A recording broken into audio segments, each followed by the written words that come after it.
कि कब आप उनके संपर्क में आए थे, क्या कुछ हुआ था? मैं सर 2016-17 के करीब मैं उनके संपर्क में आई थी। मैं अपने घर से बहुत परेशान रहती थी। मुझे किसी ने बताया था कि वहाँ जाओ, वहाँ बहुत चमत्कार होते हैं, जो आपके पति नशा करते हैं तो वहाँ जाओ, सब कुछ ठीक हो जाएगा। तो तब मैं वहाँ जाने लगी। पहले मैंने उनको ऑनलाइन देखा फेसबुक पे, तो मुझे लगा कि हाँ वाकई वहाँ पे लोग ठीक होते हैं, मतलब कि वहाँ दिखाते हैं सारा कि ये बीमारी ठीक होगी, वो बीमारी ठीक होगी। तो मैं वहाँ जाने लगी 23 सेक्टर बाल भवन में, जब वहाँ पे उनका चर्च लगता था, समागम वहाँ पे होता था। उसके बाद धीरे धीरे उन्होंने अपने वॉलंटियर्स के थ्रू मेरा नंबर लिया। नंबर लेके फिर उन्होंने मुझे कॉल करवाया, अपने वॉलंटियर्स से कॉल करवाया कि प्रॉफिट जी पर्सनल मीटिंग्स भी करते हैं, जिनके अलग अलग पोर्शन रखे हुए हैं, डायमंड मीटिंग, गोल्ड मीटिंग, ऐसे ऐसे करके अलग अलग पोर्शन रखे हुए हैं। तो मैंने बोला ठीक है, अगर मैं पास से जाके मिलूंगी तो शायद मेरे पति का कोई हल कर दे। मेरे पति चिट्टे का काम करते थे, वो नशा करते थे, तो घर पे बहुत ज़्यादा तनाव रहता था, बहुत ज़्यादा। हम लोग बहुत परेशान रहते थे, वो हमें खर्चा भी नहीं देते थे। तो उसके बाद फिर मैं उनके संपर्क में आई थी। उसके बाद जब उन्होंने मुझे फ़ोन करके बुलाया, फिर मतलब कि ऐसे रूटीन चलता रहा 6 महीने। मतलब कि वो बुलाते रहते थे अपनी पर्सनल, 63 सेक्टर में बुलाते थे, वहाँ उनकी पर्सनल मीटिंग होती थी। वो फॉरेस्ट वाले का फ्लैट था जहाँ वो पर्सनल मीटिंग रखते थे उनको रेंट पे लेके। उसके बाद एक दिन ऐसा हो, उन्होंने अपने मुझे झांसे में लिया हुआ था। उन्होंने मुझे बोला हुआ था अब तुम हमारी मिनिस्ट्री में आ गई हो, हम तुम्हें अपनी मिनिस्ट्री का प्रधान बना देंगे और हम तुम्हें यूके वाली मिनिस्ट्री दे देंगे और तुम्हें यूके भेज देंगे। तो मैं उनकी बातों में आ गई। ऐसे झांसे का क्या मतलब है, मतलब कैसे झांसे में दिया? उन्होंने सर मुझे लालच दिया ना कि तुम्हें हम यूके भेज देंगे, यूके भेज देंगे, तुम्हारा पासपोर्ट बना हुआ है, तुम और भी हमें बंदे ला के दो जिनको हम फौरन भेजेंगे। किस चीज़ के लिए फौरन भेजेंगे? यही मिनिस्ट्री चलाने के लिए सर। अच्छा ठीक। हाँ जी, पीबीएस में जो भी मिनिस्ट्री का नाम है वो चलाने के लिए हम तुम्हें यूके भेज देंगे। ठीक है। फिर उसके बाद क्या हुआ? उसके बाद एक दिन ऐसा आया, जैसे मैं विश्वास करती थी उन पे, मैं तो उनको गुरु मानती थी ना। अब उनके मन में क्या था क्या नहीं था वो मुझे नहीं पता था। उन्होंने मुझे एक दिन बुलाया, शाम को करीब 6 बजे बुलाया, और मैं कैब बुक करके जैसे रूटीन में पहले जाते थे वैसे चले गए हम। उसके बाद क्या हुआ, मैंने वहाँ जाके रूटीन की तरह चाय पी, और उसके बाद मुझे कुछ नहीं पता, उसने मेरे साथ गलत किया और मुझे इस चीज़ का बिल्कुल भी मतलब कि था नहीं, और मैं बेहोश थी। मैं घर खुद भी नहीं गई, उसके बाउंसर मुझे छोड़ के आए थे। मैंने जब एक औरत के साथ गलत होता है ना, तो उसको पता लग जाता है कि उसके शरीर के साथ छेड़छाड़ हुई है। तो उसके बाद जो मेरे शरीर का हाल था, उसके बाद जो मेरे शरीर में दर्द था, वो मुझे महसूस होगा मेरे साथ गलत हुआ है कुछ। फिर मैंने सोचा नहीं, मुझे ऐसे ही लग रहा होगा। मेरे दिमाग में मतलब कि बहुत सारे क्वेश्चन आ रहे थे उस टाइम। धीरे धीरे ऐसे वैसे वो मुझे बुलाते गए, तब उन्होंने मेरे साथ गलत नहीं किया। उसके बाद एक दिन ऐसा आया, उन्होंने फिर दोबारा मुझे बुलाया। मैं कहा नहीं प्रॉफिट जी मैंने नहीं आना है। कहते तुझे आना पड़ेगा। मैं कहा मैंने नहीं आना। कहते तुझे आना पड़ेगा। उन्होंने मुझे थ्रेट किया। उसके बाद जब मैं गई, मैं कहते मेरे पास ना तुम्हारी एक चीज़ है, मैं तुम्हें दिखाना चाहता हूँ। मैं डर गई, मैं कहा पता नहीं क्या है, शायद मेरे बच्चों का कुछ है, शायद मेरे फैमिली का कुछ मैटर है। मैं सर वहाँ गई और उसने मुझे मेरी वीडियो दिखाई। उसके बाद मैं इतना रोई, और उसने मुझे लगातार फिर मतलब कि हफ्ते में 2-2 बार यूज़ किया उस इंसान ने। और एक दिन ऐसा मतलब कि हद होगी, वो अम्बाला रोड पे मुझे ले गए अपनी गाड़ी में, 92 नंबर गाड़ी थी फोर्ड की। अम्बाला रोड पे ले गए और वहाँ जाके उन्होंने मुझे इतना कुट्टा कि तू हमारे कहने पे क्यों नहीं आती है। सर मैं तंग आ चुकी थी उसके अत्याचार से, बहुत ज़्यादा तंग आ चुकी थी। यानी आप कह रहे हैं कि उन्होंने आपको चाय में कुछ नशीली दवाई मिलाई और उसके बाद आपके साथ गलत काम किया? बिल्कुल सर। उसको फिल्म भी किया? उसको उन्होंने मेरी वीडियो बना रही है कि तेरे पेरेंट्स तो फॉरेन है और मेरे भी कुछ मतलब कि जानकार हैं जो तेरे पेरेंट्स के जानकार हैं।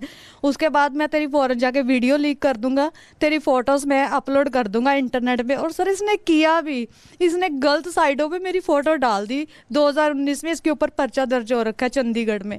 इसने मेरी फोटो डाल दी, गलत साइडों पे मेरी फोटो डाल दी।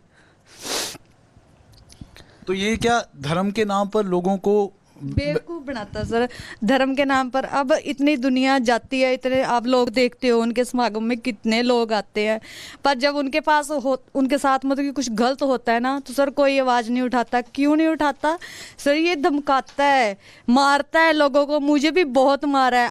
जो अभी नई लड़की आई है उसको भी बहुत मारा था। उस टाइम मैंने चिल्ला चिल्ला के बोला था ये गलत बंदा है, ये बाबा है, ये पखंडी है, पर मेरी किसी ने नहीं सुनी सर। मेरे खिलाफ धरने लगे, मेरे खिलाफ कैंडल मार्च हुई, और जब बंदा ये 3 महीने जेल के अंदर रह के आया, इसने आके मेरा जीना हराम कर दिया। मैं सिर्फ अपने लिए नहीं लड़ रही थी, मैं और भी लड़कियों के लिए लड़ रही थी। इस बंदे ने मेरा जीना हराम कर दिया। ललित हमारे सहयोगी लाइव हमारे साथ जुड़ चुके हैं। ललित, हमने सुना कि पीड़िता ने क्या कुछ कहा, किस तरीके से अपनी आप बीती उन्होंने यहाँ पर सुनाई। धर्म के नाम पर आखिर किस तरीके का व्यापार, किस तरीके का धंधा चल रहा है, क्या कार्रवाई इस पूरे मामले में हो रही है? देखिए, जो ये पीड़ित महिला है, ये मामला 2018 का है, जो डिस्ट्रिक्ट कोर्ट मोहाली जो ज़िला अदालत है वहाँ पर चल रहा है। आपको बता दें कि मार्च के महीने में पादरी बजिंदर सिंह के खिलाफ है वो नॉन बेलेबल वारंट है वो जारी किया गया था, और पिछले 2 हफ्तों से लगातार वो मोहाली ज़िला अदालत में पेश हो रहे हैं। इस मामले में जो सुनवाई है वो 28 को और होनी है, और फिलहाल कोई ना कोई फैसला आने की उम्मीद है। लेकिन ये कोई पहला मामला नहीं है, क्योंकि बहुत ही संगीन आरोप है वो पीड़िता ने लगाए हैं। खास तौर पर जिस तरह से पीड़ित महिला ने बताया है कि चाय में नशीला पदार्थ पिलाकर उनके साथ यौन उत्पीड़न है वो किया गया, और जब वो नहीं मानी तो उसके बाद उन्हें किस तरह से मारा गया, किस तरह से पीटा गया, ये जो आप बीती उसने रिपब्लिक टीवी के कैमरे पर बताई है, वो किसी के भी रोंगटे हैं वो खड़े कर देती हैं। उसके साथ साथ जो आरोप लगाए हैं कि धर्म के नाम पर किस तरह से जो धर्म परिवर्तन किया जाता है, किस तरह से जो भोले भाले लोग हैं उन्हें भड़काया जाता है, उन्हें किस तरह से कन्वर्ट किया जाता है, तमाम तरह के जो आरोप है इस महिला द्वारा लगाए गए हैं।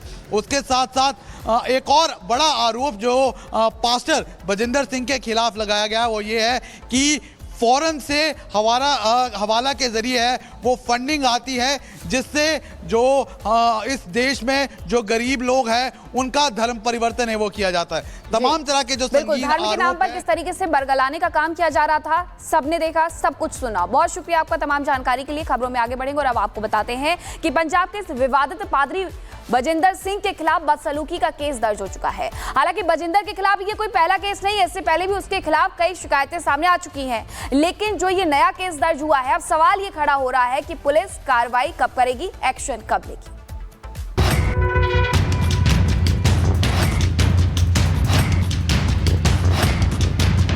यही वो तस्वीरें हैं जिसके वायरल होने के बाद बहुचर्चित ईसाई धर्म प्रचारक बजिंदर सिंह पर कानून का शिकंजा कसता जा रहा है। पंजाब पुलिस ने बजिंदर सिंह के खिलाफ एक और केस दर्ज कर लिया है। वायरल वीडियो में बजिंदर जिस महिला के साथ बदसलूकी कर रहा है, अब उसी महिला ने पंजाब पुलिस से बजिंदर के खिलाफ शिकायत दर्ज कराई है। महिला की शिकायत के आधार पर हाल ही में पुलिस ने बजिंदर के खिलाफ केस दर्ज कर लिया है। इससे पहले 28 फरवरी को कपूरथला में भी एक दूसरी महिला की शिकायत के आधार पर भी बजिंदर के खिलाफ मामला दर्ज किया गया था। उन्होंने बताया है कि उनकी जो है इनकी जो संस्था है वहाँ पे प्रेयर के बाद उसके साथ अभद्र व्यवहार हुआ है, जिसमें उसके साथ मारपीट की गई है, और उसको और जो भी है उसके रिगार्डिंग उसने कंप्लेंट दी है, जिसमें उसे बुलाया गया था और उसकी स्टेटमेंट रिकॉर्ड की गई है, और उसकी स्टेटमेंट के बेस पे जो बनती होगी कार्रवाई वो की जाएगी। आपको बता दें कि 2 दिन पहले ही बजिंदर का एक वीडियो वायरल हुआ था, जिसमें वो कुछ लोगों की पिटाई करते दिख रहा है। ये वीडियो वायरल होने के साथ ही उसके खिलाफ एक्शन की मांग उठने लगी। पंजाब में बजिंदर सिंह के खिलाफ अब तक 2 मामले दर्ज हो चुके हैं।